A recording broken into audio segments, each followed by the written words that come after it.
So I think Lady Danbury would be going, so, Eloise, now, what do you think about... What are you all this ink? Have you been writing? Yes, letters. Until he knows the real you, he cannot possibly love you.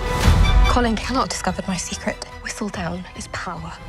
So I was just saying, you make quite an interesting pairing. I mean, we don't see you on screen together that often, and you Hardly ever. We Or might ever. pass in a room. Yeah, Like that, in or a in hall. a field.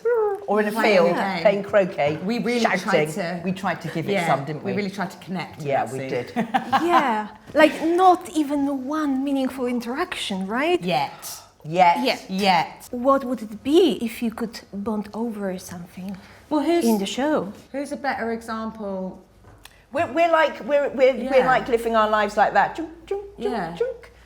With each generation, here's another woman that goes, is this my life? Do I want this to be my life? Or could my life be something else?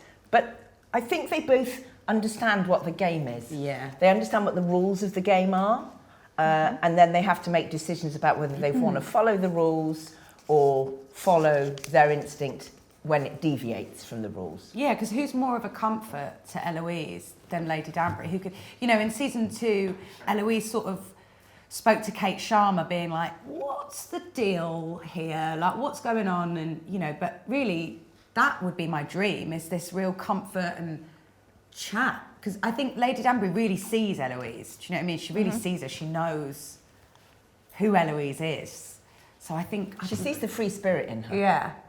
And I think for Lady Danbury, you know, she's not someone who's like, I'm now at this stage in my life and stop. She's like appetite. She likes drinking and smoking and talking and thinking and doing all that sort of thing. And I think people who are like that, they are just curious about the world. So I think Lady Danbury would be going, so, Eloise, now, what do you think about, you know, I think they would, do you know what I mean? Yeah. Now, what are we going to do about, or how can we get a space for women's education? You know, all that, I think they would... Yeah, let's start a debate Or, thing, like or a have a Thursday night. salon, which is what women did in that period.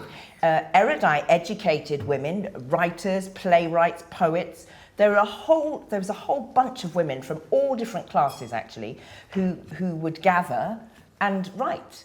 And actually, Charlotte and George, Queen Charlotte, would entertain salons with these erudite women. And so I think there is real life examples.